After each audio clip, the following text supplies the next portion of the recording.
Selamat pagi para peserta course mengenai tetralogy value hari ini.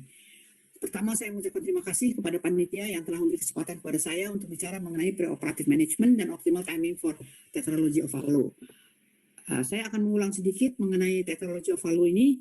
Jadi memang tetralogy of value itu kelainan dari cyanotic conjugate disease yang bisa sampai umur di atas infant ya. Kalau yang lain kan biasanya infant sudah nggak ada, tapi ini bisa sampai adult, bisa sampai bigger children, adolescent, dan bahkan adult. Nah, kalau adequate pulmonary blood flow-nya. Dan kita tahu tetralogy valve itu sebetulnya apa sih masalahnya secara epidemiologi, adanya anterior cefalat daripada deviasi anterior cefalat daripada septum infundibular ini. Jadi deviasi ke anterior dan cefal, dan itu menyebabkan obstruksi alur keluar ventrikel kanan, juga terjadinya overriding aorta dan VSD yang overriding dengan overriding aorta. Jadi ada 4 komponen, yaitu large malalignment perimembranous VSD, overriding aorta, narrowing of the right ventricle atau infundibular atau valvular PS, dan right ventricle hypertrophy. Ini 4 komponen yang ditemukan oleh valve. Secara klinis itu sebetulnya ada spektrum disease-nya itu ada 3 ya, tergantung dari deviasi septum, beratnya deviasi septum itu. Jadi pertama adalah pink valve, itu deviasinya ringan. Jadi PS-nya otomatis ringan dan VSD-nya masih left to right shunt. Pasiennya tidak cyanosis dan kelihatan seperti pasien dengan VSD yang besar. Jadi umur 3 bulan saat resisten paru menurun, dia mungkin ada feeding difficulty, failure to thrive, RRTI, dan congestive heart failure. Yang kedua adalah yang klasik valve, di mana ini deviasinya moderate, dan ini terjadilah moderate severe PS dengan VSD-nya sudah menjadi right to left shunt. Jadi pasiennya mulai biru karena right to left shunt dari VSD-nya. Dan ini dengan bertambahnya umur akan terjadi right ventricular hypertrophy dan PS-nya menjadi lebih, PS menjadi lebih severe. Jadi cyanosis akan bertambah dan mungkin nanti akan terjadi hypoxic spell atau setelah anak besar mungkin akan spotting. Yang terakhir adalah kalau deviasinya itu severe, berat, di mana PS-nya juga jadi severe banget atau bahkan pulmonary atrisi, jadi nggak ada, jadi terbuntu sama sekali, dan PS-nya udah pasti regulation. Ini pasiennya akan severe cyanosis, akan cyanosis berat, dan kalau pada neonatus itu akan duct dependent circulation, jadi mungkin harus cepat diatasi, karena kalau begitu PDA-nya menutup dia akan bermasalah. Nah, kalau yang survive mungkin dengan bertambahnya umur akan terbentuk MAPCAS ya, major aortopulmonary collateral arteries, dan natif PA-nya akan otomatis akan kalah dan menjadi berkecil. Nah, yang saya akan bahas hari ini adalah bukan mengenai diagnosis tetralogy valve, tapi mengenai preoperative problems, masalah-masalah apa yang ditemukan saat preoperatif yang harus kita kenal dan harus kita atasi sebelum kita kirim ke bedah, karena supaya hasil bedahnya bagus. Selain diagnosisnya benar, harus tepat, juga kondisinya juga harus baik. Jadi ada beberapa yang akan kita bahas, dari hypoxic spell, hyperviscosity syndrome, dan seterusnya. Kita akan bahas satu persatu. Peningkatan cyanosis yang tiba-tiba dan hipoksi tentunya, karena RVOT obstruction itu tiba-tiba jadi sempit, tambah sempit, dan itu menyebabkan saturasi oksigen akan turun. Dan ini terjadi pada yang tadi, yang klasik valve, yang kelompok kedua, di mana bayi atau anak itu umurnya beberapa bulan sampai mungkin usia 3 tahun. Jadi anak kelihatan biru, nangis, terus ya, gelisah ya, seperti inilah kira-kira wajahnya ya. Nah, kenapa itu terjadi? Banyak masalah yang bisa menyebabkan terjadinya hypoxic spell. Jadi ada suatu siklus yang barangkali harus kita putuskan kalau kita mau atasi hypoxic spellnya. Yang pertama yang paling utama adalah kalau systemic venous return-nya turun. Misalnya dia menangis, dia buang air besar, aktivitas fisiknya naik, atau dia demam, atau dia baru bangun tidur yang puas, di mana pada saat tidur kan SVR kan rendah ya. Jadi karena SVR rendah otomatis right to left shunt-nya jadi kurang, jadi banyak ya, jadi dia akan jadi biru. Jadi pada waktu dia tidur SVR rendah, jadi right to left shunt-nya banyak. Ini semua menyebabkan right to left shunt akan meningkat. Juga hipovolemi, kenapa? Karena dehidrasi, karena diare, atau tahikardi misalnya karena demam, atau mungkin ada spasm dari RVOT. Nah, tapi ini karena kita masih tanda tanya, apa betul otot infundibular RV itu bisa spasm? Karena kan bukan otot lurik ya. Jadi kita masih tanda tanya. Atau karena dia hipoksia, PVR-nya naik. Jadi karena oksigen rendah, vasokonstriksi, arteri pulmonalisnya, jadi PVR-nya jadi naik. Nah, itu juga menyebabkan right pressure-nya naik. Atau barangkali hemoglobin rendah. Akibatnya apa? Akibatnya terjadi penurunan PO2, peningkatan PSO2, dan penurunan terjadi asidosis metabolik. Ini akan menyebabkan yang tadinya hipoksi itu menyebabkan dia hipoknu dengan tujuan menaikkan oksigen, itu respons dari otak ya, dari pusat pernafasan dia karena oksigen rendah dia hipoknu. Ditambah lagi dengan asidosis metabolik dia akan lebih hipoknu karena dia berusaha untuk menaikkan pH. Dan ini semua akan menyebabkan systemic venous return akan meningkat dan right reflection tentunya makin meningkat. Nah, jadi apa yang harus kita lakukan? Break the vicious cycle. Harus diputuskan vicious cycle ini ya. Nah, yang penting sekarang kita harus mengenal kayak apa sih hypoxic spell itu. Ini nggak gampang ya, beberapa orang tua barangkali kalau yang sudah biasa sudah kenal, baru mau mulai aja dia udah tahu nih. Tapi kalau yang belum pernah lihat, jangankan itu di ruangan pun kalau misalnya perawat-perawat yang baru, mungkin dia tidak kenal bahwa itu sebenarnya hypoxic spell. Jadi kelihatan anaknya akan tambah biru, makin biru, irritable, jadi gelisah, menangis berkepanjangan, kadang-kadang berintih, hiperventilasi, tadi karena kita udah jelaskan, lemes, jadi dia akan jadi lemes, kemudian barangkali turun kesadaran, barangkali bisa kejang, dan akhirnya kemungkinan bisa meninggal pada saat itu. Penting untuk semua dokter harus bisa mengenal hypoxic spell dengan cepat dan kemudian mengobatinya dengan tepat, karena dia akan bisa menyebabkan komplikasi CNS dan kematian. So, apa yang harus kita lakukan? What should we do? Ini adalah tahap 1. Tahap 1 adalah knee chest position, itu yang paling penting. Ini pun harus diajarkan ibunya di rumah harus bisa nih bahwa dia bisa menolong memberikan knee chest position. Jadi lutut ditempelkan ke dada. Kenapa? Karena dia akan meningkatkan SVR. Nah, jangan dipisahkan dari ibunya, dia dipegang oleh ibunya atau keluarga yang lain yang dia kenal. Kalau dia takut, dia dipegang suster, tambah gelisah, tambah SVR-nya tambah berat. Berikan sedasi, jadi anaknya ditenangkan, dia akan menurun, tahipnya akan turun kalau anaknya tenang, dan tentunya PVR-nya akan turun. Dan kalau PVR-nya turun, maka flow masuk ke paru akan lebih banyak dan right reflection akan turun. Ini kita boleh kasih morfin, kasih diazepam atau midazolam. Kita biasanya sih pakai rektal diazepam ya, karena itu yang cepat. Pasien biasanya belum punya IV line karena baru datang di IGD, dia belum punya IV line, jadi kita biasanya pakai diazepam intrarektal kalau memang perlu ya. Nanti anaknya akan tenang, tertidur, dan otomatis spellnya akan berkurang. Ya. Hati-hati, obat-obat ini semua menyebabkan depresi pernafasan. Jadi Anda harus siap. Kalau dia sudah asidosis metabolik berat, dikasih ini langsung depresi pernafasan, jangan nafas ya, Anda harus intubasi, harus siap itu ya. Nah, kemudian berikan oksigen 100%, biasanya kita pakai sungkup RNM, NR. Non-rebreathing mask, kita pakai sungkup. Tapi kadang-kadang anak tuh nggak mau. Jadi kalau anak tuh nggak mau, biar ibunya aja yang pegang, taruh depan mukanya. Ini akan menurunkan PVR, akan menurunkan pulmonary vascular resistance. Tapi sedikit menaikkan oksigen saturasi, karena kan salahnya bukan nafasnya kan, yang salah bukan di paru-paru. Kemudian kalau kita sudah mulai tenang, kita pasang infus dan kita kasih loading cairan. Biasanya 10-20 cc per kilo, karena ini akan memperbaiki preload ya.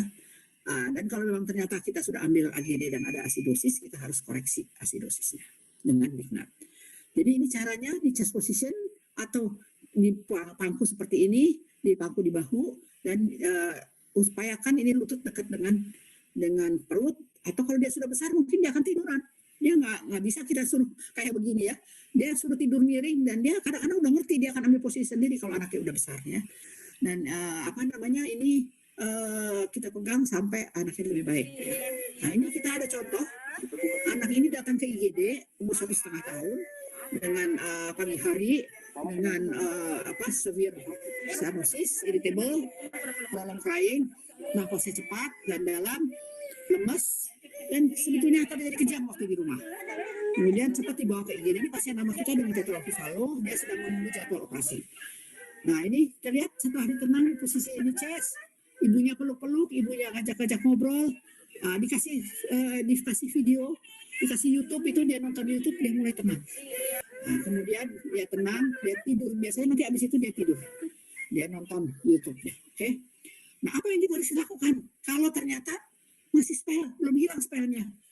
Nah, tadi kan udah kita bilang, kita kasih oksigen, ya, kita pasang infus, kita kasih loading cairan, dan tadi bikabonas ya. Tapi kalau belum respon, kita boleh kasih ketamin. Ketamin ini juga menyebabkan vasokonstriksi perifer, jadi SVR akan meningkat dan juga punya efek sedasi. Atau phenylephrine atau aramin ya barangkali kita kenalnya, atau propanolol. Nah, sayangnya kita nggak punya IV propanolol. Padahal IV propanolol ini bisa menurunkan heart rate, katanya merelaksasi infundibular spasm, mudah-mudahan kalau memang betul ada spasm, dan dia meningkiskan SVR dengan mengantagonis sebagai antagonis dari efek vasodilatasi dari beta adrenergic simulasi. Kalau nggak juga ya kita harus intubasi, anestesi umum dan pakai ventilator. Nah, anak ini harus dilakukan emergency, non-surgical RVO stent atau BPV, biasanya si RVO stent ya kalau di kita, atau dialog toxic kalau tidak memungkinkan, kita harus non-surgical dialog toxic. Nah, tapi kalau ternyata spellnya membaik, apa yang harus kita lakukan? Ajarin orang tuanya itu mengenal spell seperti itu namanya spell gitu loh. Dan harus tahu apa yang harus dilakukan. Dan tentunya pertama adalah chest position dan hilangkan faktor-faktor pencetus tadi. Kalau demam ya cepat kasih obat demam. Kalau misalnya dia gelisah ya cepat di peluk-peluk ya, dikasih ditenangkan. Nah, atau kalau dia misalnya kedinginan ya dikasih Karbi misalnya cepat diperbaiki. Nah, anak ini kita harus kasih propanolol ya, kasih propanolol sebesar dosis ini sampai kita ini sementara menunggu operasi supaya jangan hipoksik sekali lagi. Sementara menunggu operasi ini obatnya bisa dinaikin sampai 1,5 miligram tiap 6 jam ya. Nah, kalau sudah tentu kita bisa semi elektif complete repair atau melakukan posisian kalau memang pH-nya kecil, tapi biasanya sih bisa surgical complete repair pada umur 6 bulan sampai umur 1 tahun ya. Jadi dipasang patch, ditutup VC. Ini orang bedah yang akan bicara, bukan saya. Nah, sekarang bagaimana kalau anak ini besar? Jadi anak menjadi anak lebih besar dan kemudian mungkin adolescent atau barangkali dewasa. Ternyata dia akan terjadi multisystem disorder akibat hipoksia kronis itu. Jadi hipoksia kronis itu akan mengganggu hematopoietic system, mengganggu cardiovascular system, dan mengganggu central nervous system. Saya nggak akan bahas yang lain, saya akan bahas yang ini saja yang saya warna merah, karena saya kira itu yang penting kita lakukan sementara sementara sebelum operasi. Nah, hypoviscosity syndrome ini yang banyak terjadi, jadi akan terjadi secondary erythrosis. Jadi jumlah eritrosit meningkat, jadi HB-nya juga meningkat, hematokrit meningkat. Kenapa? Karena akibat kronik hipoksi itu terjadi rangsangan pada eritropoietin di ginjal, dan sehingga jumlah eritrosit naik, hematokrit naik, darah menjadi kental, jadi hiperviskositasnya naik. Sebetulnya tujuannya apa? Sebetulnya sih untuk mempertahankan oksigen transport ya, tapi punya efek samping. Nah, apa akibatnya? Dia mungkin ada simptomnya karena hematokrit naik itu, jadi barangkali ada perubahan visual, jadi mungkin kelihatan kabur, mungkin perdarahan, atau barangkali neurologik, sakit kepala hebat ya biasanya. Dan hal-hal yang bisa menyebabkan hiperviskositas simptom itu meningkat, merangsang, yaitu adalah dehidrasi, iron defisiensi, dan flebotomi yang berulang-ulang itu akan menyebabkan iron menurun. Simptomnya nih, neurologik saya hanya bahas 3, masih ada yang 3 lagi, tapi biar aja yang 3 yang penting, karena itu yang paling kita kenal. Biasanya anaknya ngeluh sakit kepala, pusing, barangkali pingsan, barangkali gelisah, nggak bisa konsentrasi, atau barangkali rasa kesemutan, atau barangkali tinnitus, atau perdarahan di gusi, perdarahan mimisan ya, atau hemoptisis, atau barangkali penglihatan kabur. Jadi anaknya bilang, saya melihatnya kok buram ya gitu. Apa yang harus kita lakukan? Nah, kalau dehidrasi ya dehidrasi. Kalau hati-hati jangan langsung flebotomi ya, kita itu dulu, kita rehidrasi dulu dengan cairan, dengan NaCl yang isotonik ya. Kalau dehidrasi sudah teratasi masih juga hiperviskositas, jadi si hematokritnya tidak turun, baru kita lakukan flebotomi ya. Atau ada iron deficiency, jadi harusnya diperiksa ferritin sama serum ferritin, tapi ini mahal ya, jadi barangkali kita kadang-kadang nggak periksa ya, karena kalau memang iron deficiency kita harus, atau ada anemia, kita harus replacement dulu. Nanti kalau sudah tidak ada dehidrasi dan tidak ada iron deficiency, baru kita boleh. Dan hiperviskositasnya severe dengan gejala-gejala yang berat, nah ini baru kita melakukan flebotomi ya. Jadi hidrasi, anjurkan pasien itu untuk minum yang banyak air dan cairan ya maksudnya. Nah, kalau memang kita curiga dehidrasi, infus dengan isotonik saline. Kalau dehidrasi ya berarti direhidrasi. Nah, kemudian iron replacement. Nah, ini indikasinya nih kalau ferritinnya kurang dari 30 mikrogram dan serum ferritinnya kurang dari 50 mikrogram atau transfusi saturasinya kurang. Nah, ini kita jarang periksa karena memang hasil pemeriksaannya mahal dan kalau diharapkan kita harus dikirim dulu keluar, jadi hasilnya lama. Nah, jadi biasanya kita sudah anggap kalau memang dia anemia, kita anemia kita koreksi. Nah, ini apa yang kita lakukan flebotomi? Kita keluarin darahnya nih, kita buang darahnya. Dengan itu hematokrit akan turun, XVR akan turun, karbon output akan naik, dan oksigen transfer akan lebih baik. Berapa banyaknya? 10 sampai 20 cc per kilo. Tapi jangan lebih dari 400-500 cc. Ya, jangan lebih dari ini. Dewasa juga jangan lebih dari ini. Kalau memang perlu sekian, lakukan dalam beberapa kali, dalam beberapa hari berturut-turut. Ya. Dan harus di replace dengan isotonik salin jumlah yang sama atau mungkin lebih, tergantung dari viskositasnya berapa banyak. Tapi ini hemoglobin hanya sementara, nanti besok-besok beberapa seminggu kemudian kita ulang udah naik lagi tuh hemoglobinnya. Karena itu memang apa namanya efek dari badan gitu ya, badan untuk menaikkan oksigen sebetulnya. Nah, jadi hati-hati, ada kemudiannya yaitu iron defisiensi ya. Hati-hati. Nah, indikasinya kalau ada persisten hiperviskositas symptoms yang tadi saya sampaikan. Kalau nggak ada simptom jangan diflebotomi. Barangkali cukup dikasih hidrasi saja. Nah, jadi kalau lebih dari 65%, walaupun hidrasinya cukup, kita kasih ya. Tapi kalau ada hidrasi kita nggak boleh, kita harus rehidrasi dulu. Terus katanya kalau ferritinnya sekian, dan jadi berarti tidak ada air defisiensi. Nah, bagaimana untuk pasien preoperatif nih? Kan ini pasien mau operasi nih. Kalau hematokrit ini lebih dari 20%, sebaiknya kita flebotomi dulu. Karena ini akan menurunkan perioperatif bleeding, komplikasi perioperatif bleeding selama operasi maupun sesudah operasi. Jadi kalau kita lebih dari 20%, sebaiknya kita ini dulu, kita kita cek dulu ininya. Oke. Nah, ini contohnya anak 11 tahun dengan sakit kepala. Kita lihat di sini, kita darahnya masuk ke sini ya. Anaknya ketakutan tapi bisa. Kemudian kalau sudah kita ganti ya. Dan ini kita timbang berarti 150 cc ini ya, ada timbangannya khusus. Dan ini anaknya sudah bisa duduk enak dan ini ya. Nah, yang perubahan hemostasis ini adalah trombus. Biasanya timbul trombus di RV yang dilatasi yang barangkali pompanya nggak begitu bagus, jadi stasis di situ. Jadi kemudian atau ada barangkali ada AF pasiennya, atau ada fibrillasi ya, flutter atau fibrillasi, dan atau anaknya nggak banyak bergerak, jadi diam aja. Otomatis dia akan terbentuk trombus mungkin di kaki, mungkin di ini kaki karena ada left to right shunt, karena ada right to left shunt, maksudnya ada VSD-nya, ada overriding aorta. Itu selain masuk ke pulmonary emboli, jadi terjadi pulmonary emboli dan masuk ke paru dan juga menyebabkan hemoragis dan hemoptisis, juga bisa ke perifer. Ya, bisa ke perifer tentunya. Di samping itu juga ada hemorrhagic diastasis. Jadi mungkin ada perdarahan ringan atau perdarahan berat. Dan kenapa? Karena ada penurunan dari trombosit, ada trombositopeni. Ada trombositopeni atau fungsi trombositnya tidak baik atau memendek survivalnya. Dan ada defisiensi dari clotting factor. Biasanya kita lihat APTT-nya manjang, ternyata dia defisiensi faktor-faktor pembekuan ya. Yang barangkali kita harus koreksi dulu. Jadi apa yang harus kita lakukan? Kita harus manage pasiennya sesuai dengan kausanya. Jadi kalau ada deficient factor, ya kita perbaiki dengan fresh frozen plasma, dengan platelet transfusion, dan barangkali kita stop vitamin K, kita berikan vitamin K maaf, atau kita kasih transfusi atau transfusi kita. Kalau ada hemoptisis, katanya sih sebaiknya dilakukan pulmonary arteriografi supaya kita bisa lihat di mana pembuluh darah yang pecah itu, dan kemudian kita bisa embolisasi. Nah, kalau ada trombosit, hati-hati ya trombosis ya. Jangan kasih, hati-hati harus kasih. Kalau kasih antikoagulan, antiplatelet. Karena apa? Karena ini akan menyebabkan perdarahan. Karena biasanya selain trombosis dia ada perdarahan. Jadi hati-hati ya. Nah, yang kemudian adalah cerebral access. Ini karena septic emboli dan karena dari infeksi dari telinga, dari fascia atau dari dental, dari gigi.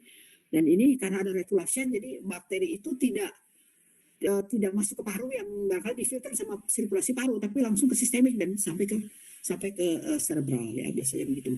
Jadi ini pasiennya biasanya mengeluh demam tinggi, atau kadang-kadang demamnya nggak tinggi, tapi dia mengeluh sakit kepala yang banget, dan mungkin ada neurologic sign, entah mungkin ada hemiparesis atau barangkali ada kejang-kejang. Jadi apa yang kita lakukan? Kalau cerebral access harus kasih antibiotik. Berikan antibiotik yang melewati blood-brain barrier. Biasanya kita kasih sefotaksim atau apa namanya? Yang saya lupa namanya. Atau kita lakukan trepanasi abses ya. secepatnya sebaiknya dilakukan reparasi. Tapi kadang-kadang dokter bedah saraf itu tidak mau kalau absesnya multiple atau absesnya kecil-kecil nggak bisa ditrepanasi. Jadi suruh terusin aja antibiotiknya. Ya apa boleh buat ya. Kalau cerebral emboli itu tentunya rutin antikoagulan atau antibiotik. Tapi ternyata katanya itu tidak bisa mencegah. Tapi yang jelas meningkatkan bleeding ya. Tapi kalau ada aritmia ya harus dikasih ya. Kalau ada flutter atau fibrillasi dengan target INR 2 sampai 2,5. Nah, kapan boleh dioperasi? PPK di kita itu 3 bulan. Kalau sudah ini sembuh baru 3 bulan. Tapi ada beberapa yang bilang nggak apa-apa kalau memang itu emergensi, secepatnya saja. Nah, ini yang terakhir adalah miokardium. Ini miokardium ini juga akibat hipoksemi, akibat endothelial dysfunction, akibat hyperviscosity, akan menyebabkan terganggunya mikrosirkulasi, menurunkan coronary perfusion, terjadilah myocardial ischemia dan myocardial. Kalau lanjut ya myocardial fibrosis. Tentunya akibatnya akan terjadi ventricular dysfunction, sistolik dan diastolik. Nah ini kita lihat ada echonya kelihatan kontraksi left ventricle-nya jelek. Ya mungkin kita buat kalau dia memang CHF ya kita boleh bengkak-bengkak misalnya, kita boleh kasih diuretik. Tapi hati-hati kalau kita kasih ACE inhibitor karena dia akan menurunkan SVR, dia akan meningkatkan right to left shunt. Nah, katanya sih kalau di PPK kita coba dengan surgical galactosection atau dengan FVOT stent. Karena ini akan meningkatkan saturasi oksigen. Tentunya kalau saturasi oksigen naik, myocardial ischemia turun dan ventricular function lebih baik. Cuman resultnya nggak bagus atau itu kalau ventricular myocardial fibrosisnya sudah irreversible. Dan itu ya nggak bisa apa-apa kita ya udah berarti inoperable. Nah, jadi kita boleh surgical TLF repair kalau LV function itu sudah membaik. Ya. Jadi sebagai kesimpulan, informasi dari detail anatomi follow itu sangat diperlukan untuk dapat hasil yang yang baik. Nah, hypoxic spell, secondary erythrosis, hyperviscosity syndrome, dan cerebral abscess itu 3 hal yang paling utama yang paling ditemukan, banyak ditemukan pada masalah pada preoperatif di TOF ya. Dan kalau ada sudah anak besar, adolescent atau adult, mungkin sudah terjadi multisystem disorder karena akibat chronic hypoxia. Jadi ini mungkin memerlukan penanganan lebih lanjut yang lebih sulit. Jadi problem pada masalah pada preoperatif harus dikenal dengan baik, dengan tepat, dan dimanajemen dengan tepat. Karena ini akan menurunkan morbiditas dan mortalitas selama dan sesudah operasi. Terima kasih.